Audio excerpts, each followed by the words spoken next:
Bee has no memory of parents, at least not in the traditional sense of what a parent is. Her first memory she can recall is crawling out of a tree she learned to refer to as Mother.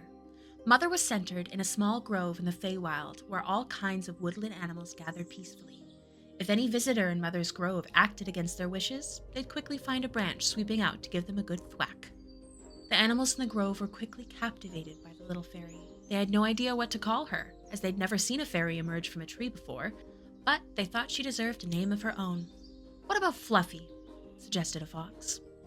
At that, a bear turned to look at the fox. "Now, Miss Fox, tell me what part of the little fairy looks fluffy to you?" "What about Flappy? She has little wings like us," said a songbird as he fluttered his wings for emphasis. "I suppose," the bear replied. As if on cue, the baby fairy's tiny little wings buzzed, not unlike the sound of a cricket.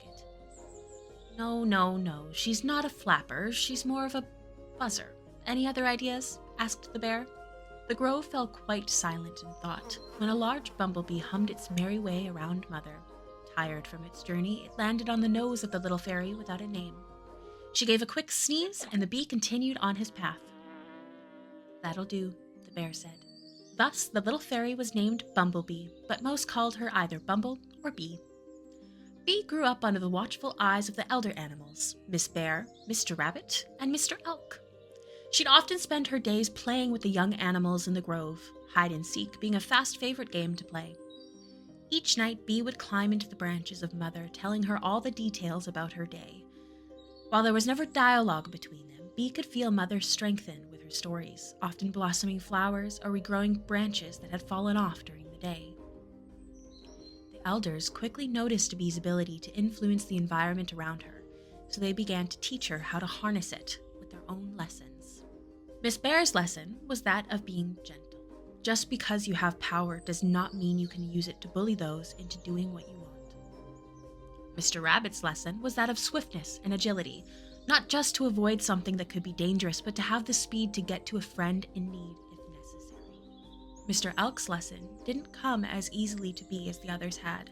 He wished to teach Bee strength, the ability to force a creature to comply if no other option worked.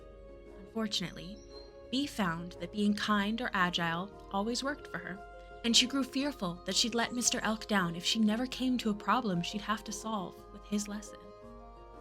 Eventually, Bee's abilities bloomed into a form of druidic magic.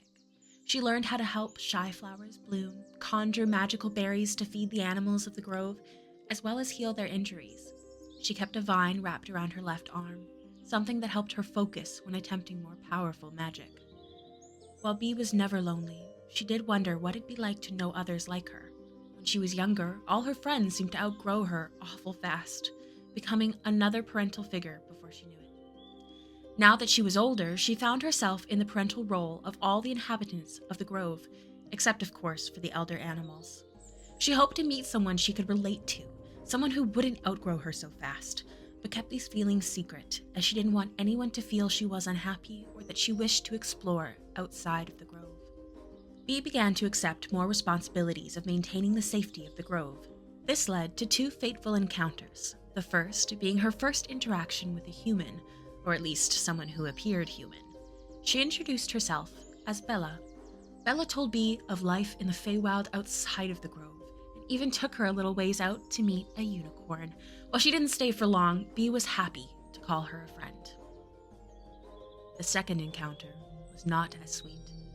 She had found a poor animal slain with only 2 puncture marks around its neck for any clues as to what had happened. This tempered her desire to go outside of the grove. If there were dangerous creatures out there, she wasn't sure she wanted any part of that. Fate seemed quite funny at this moment, as she proceeded to trip and fall. However, when she arose, she wasn't in her grove anymore. She soon found out she wasn't in the Feywild at all, but the material plane. Things were different here. There were people here. People could be nice. People could be not as nice. Some people were friendly and helpful, and some people looked at her weird.